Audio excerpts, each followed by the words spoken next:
राधे राधे प्यारे भक्तों, किसी भी चीज का घमंड मत करो, क्योंकि जिस क्षण घमंड जन्म लेता है उसी क्षण पतन की यात्रा भी शुरू हो जाती है। याद रखो, ये संसार क्षण भंगुर है। यहां जो आज है वह कल नहीं भी हो सकता। धन का घमंड, पद का घमंड, रूप का घमंड, बुद्धि का घमंड, संबंधों का घमंड, ये सभी मनुष्य को धीरे धीरे भीतर से खोखला कर देते हैं। श्री कृष्ण कहते हैं, जो स्वयं को सबसे बड़ा समझने लगता है वह ईश्वर से सबसे दूर हो जाता है, क्योंकि ईश्वर वहीं ठहरता है जहां विनम्रता होती है, जहां अहंकार नहीं, केवल समर्पण होता है। सोचो, आज जो शक्ति हाथों में है, क्या वो सदा रहेगी? आज जिन लोगों की भीड़ चारों ओर दिख रही है, क्या वे सदा साथ रहेंगे? समय किसी का स्थायी साथी नहीं है। समय वही है जो राजा को रंक बना दे, और रंक को राजा। इसलिए घमंड मत करो, क्योंकि घमंड मनुष्य की आंखों पर ऐसा पर्दा डाल देता है कि वह सत्य देख ही नहीं पाता, और जब सत्य दिखाई देना बंद हो जाए तब पतन निश्चित हो जाता है। श्री कृष्ण का ज्ञान कहता है, जो मिला है उसे प्रसाद समझो, अधिकार नहीं। जो है वह ईश्वर की कृपा है, तुम्हारी योग्यता का अकेला परिणाम नहीं। यदि आज सफलता मिली है तो उसमें कितनों का योगदान है, ये भी स्मरण रखो। माता पिता का आशीर्वाद, गुरु का मार्गदर्शन, समय की अनुकूलता और ईश्वर की मौन सहमति, इन सब के बिना कुछ भी संभव नहीं। फिर कैसा घमंड, किस बात का अहंकार? घमंड करने वाला व्यक्ति भीतर से भयभीत होता है। उसे हर समय डर रहता है कि कहीं उसका घमंड टूट न जाए, इसीलिए वह कठोर बोलने लगता है, दूसरों को नीचा दिखाने लगता है, स्वयं को ऊंचा सिद्ध करने में ऊर्जा नष्ट करता है। लेकिन श्री कृष्ण कहते हैं, जो सच में महान होता है उसे स्वयं को बड़ा बताने की आवश्यकता नहीं पड़ती। उसकी शांति, उसका संयम, उसका व्यवहार ही उसकी पहचान बन जाता है। ध्यान रखना, घमंड केवल सफलता से नहीं आता, कभी कभी त्याग से भी आता है। मैंने बहुत सहा है, मैंने बहुत किया है, मेरे जैसा कोई नहीं, ये वाक्य भी अहंकार का ही रूप है। श्री कृष्ण कहते हैं, त्याग भी तब तक पवित्र है जब तक उसमें अहंकार न हो। जैसे ही त्याग का घमंड आया, त्याग तपस्या नहीं, बोझ बन जाता है। जीवन में यदि सच्चा सुख चाहिए तो विनम्र बनो। विनम्रता कमजोरी नहीं है, यह सबसे बड़ी शक्ति है। जो झुकना जानता है वही टूटने से बचता है। पेड़ वही जीवित रहता है जो हवा के साथ झुक जाता है। अकड़ कर खड़ा रहने वाला वृक्ष ही सबसे पहले टूटता है। यही जीवन का नियम है, यही गीता का सार है। श्री कृष्ण कहते हैं, जो स्वयं को कर्ता मानता है वह बंधन में बंध जाता है, और जो स्वयं को केवल माध्यम मानता है वही मुक्त होता है। जब यह समझ आ जाए कि सब कुछ कराने वाला ईश्वर है, तब घमंड अपने आप मिटने लगता है। तब सफलता आने पर भी मन शांत रहता है, और असफलता आने पर भी मन स्थिर रहता है। याद रखो, घमंड मनुष्य को अकेला कर देता है। लोग दूर होने लगते हैं, रिश्ते टूटने लगते हैं, और अंत में व्यक्ति स्वयं के अहंकार के साथ अकेला खड़ा रह जाता है। लेकिन विनम्र व्यक्ति के पास सब होते हैं, और प्रेम, विश्वास, सम्मान और ईश्वर की कृपा। इसलिए श्री कृष्ण की वाणी यही कहती है, जो कुछ भी है उसका घमंड मत करो, जो नहीं है उसकी चिंता मत करो, जो चला गया उसके लिए रो मत, और जो आने वाला है उस पर अधिकार समझो मत। समय सबका आता है, और समय सब कुछ सिखा देता है। जो समय से पहले सीख लेता है वो बच जाता है, और जो समय के भरोसे छोड़ देता है वो टूट जाता है।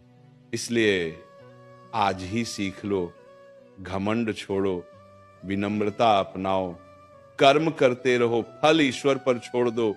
ये संसार तुम्हें जितना ऊंचा उठाए उतना ही झुककर चलो, क्योंकि जो झुककर चलता है वही अंत में सबसे ऊंचा उठता है। यही श्री कृष्ण का अमर संदेश है, यही गीता का शाश्वत सत्य है। यह जीवन किसी एक की जागीर नहीं है। यहां जो भी मिला है वो उधार है, आज है कल नहीं भी हो सकता। इसलिए किसी भी चीज का घमंड मत करो, क्योंकि घमंड उसी चीज का होता है जो छीन सकती है। जिसे कोई छीन न सके उसका कभी अहंकार नहीं होता। श्री कृष्ण कहते हैं जब मनुष्य ये मान लेता है कि सब कुछ मैंने किया, वहीं से अज्ञान शुरू हो जाता है। क्योंकि सच्चाई यह है कि न सांस तुम्हारे हाथ में है, न समय, न परिस्थितियां। फिर किस बात का घमंड, किस उपलब्धि का गर्व? जिस देह पर घमंड है वह अभी मिट्टी में मिल जानी है। जिस नाम पर अभिमान है वह अभी समय के साथ भूल दिया जाएगा। शेष क्या रहेगा? केवल कर्म और उनका फल। घमंड मनुष्य को धीरे धीरे अंधा बना देता है। वो सही सलाह सुनना बंद कर देता है। उसे लगता है मुझे सब आता, मुझसे बेहतर कोई नहीं। यही सोच उसे पतन की ओर ले जाती है। इतिहास गवाह है, जो झुका नहीं वह टूटा, जो विनम्र नहीं हुआ वह मिट गया, और जो शांत रहा वही अमर हुआ। कभी सोचना, जब जीवन में कठिन समय आता है तब कौन साथ देता है? वही लोग जिनके साथ कभी विनम्रता से व्यवहार किया गया था। घमंडी व्यक्ति संकट में अकेला रह जाता है, क्योंकि उसने हमेशा ऊंचाई से बात की, कभी बराबरी से नहीं। इसलिए जब वो गिरता है कोई हाथ बढ़ाने वाला नहीं होता। श्री कृष्ण का ज्ञान कहता है बड़ा बनने के लिए ऊंचा बोलना नहीं पड़ता, गहरा होना पड़ता है। समुद्र कभी शोर नहीं करता, फिर भी सबसे विशाल होता है, और जो खाली होते हैं वही ज्यादा आवाज करते हैं। यदि जीवन में सच में आगे बढ़ना है तो शोर नहीं, शांति अपनाओ, दिखावा नहीं, सच्चाई अपनाओ। घमंड केवल शब्दों में नहीं होता, ये व्यवहार में छिपा होता है। किसी को तुच्छ समझना, किसी की पीड़ा को छोटा मानना, किसी की मेहनत को नजरअंदाज करना, ये सब घमंड के ही रूप हैं। श्री कृष्ण कहते हैं जिस दिन हर प्राणी में ईश्वर दिखाई देने लगे उस दिन अहंकार स्वतः समाप्त हो जाता है। ध्यान रखो, जो आज नीचे है वो कल ऊपर भी हो सकता है, और जो आज ऊपर है वो कल नीचे भी आ सकता है। इसलिए कभी किसी को छोटा मत समझो। समय पलटते देर नहीं लगाता। समय किसी का मित्र नहीं, केवल साक्षी है।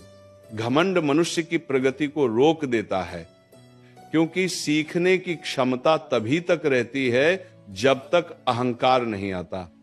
जिस दिन ये सोच आ गई कि अब सीखने को कुछ नहीं, उसी दिन विकास रुक जाता है।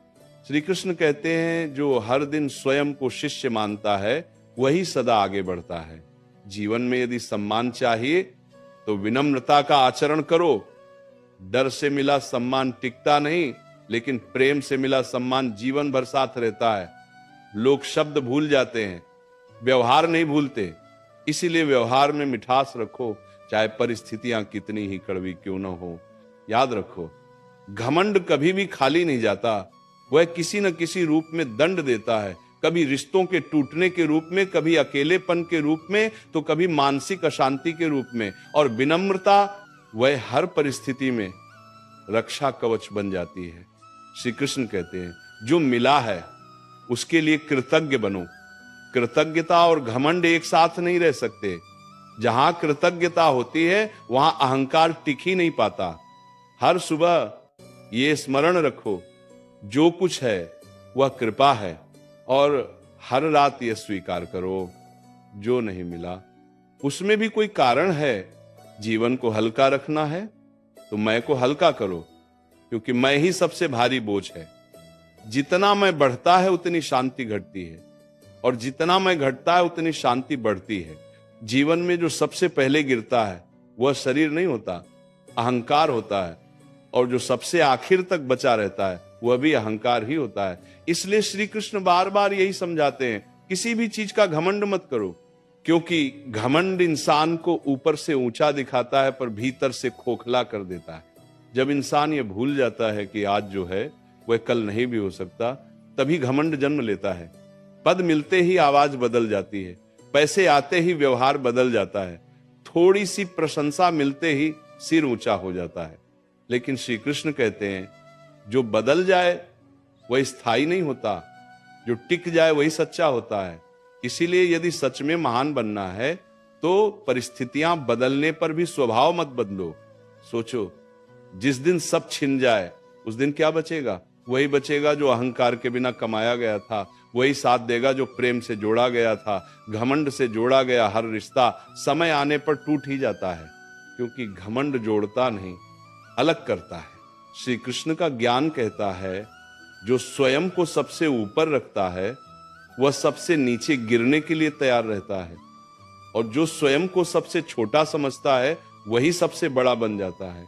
ये संसार दिखावे से नहीं, संतुलन से चलता है। जो संतुलन खो देता है वह चाहे जितना बड़ा क्यों ना हो, गिर ही जाता है। इसलिए संतुलन, घमंड केवल दूसरों को चोट नहीं पहुंचाता, ये सबसे पहले अपने ही मन को घायल करता है। भीतर अशांति बढ़ती जाती है, संतोष समाप्त हो जाता है। हर समय तुलना, हर समय बेचैनी, हर समय डर, यही घमंड का परिणाम है।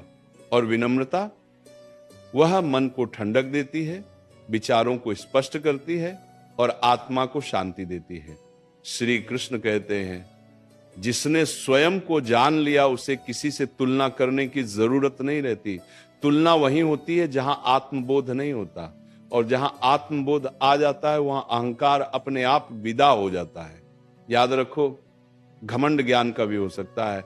मुझे सब पता है, मेरी सोच सबसे सही है, मेरी समझ सबसे गहरी है।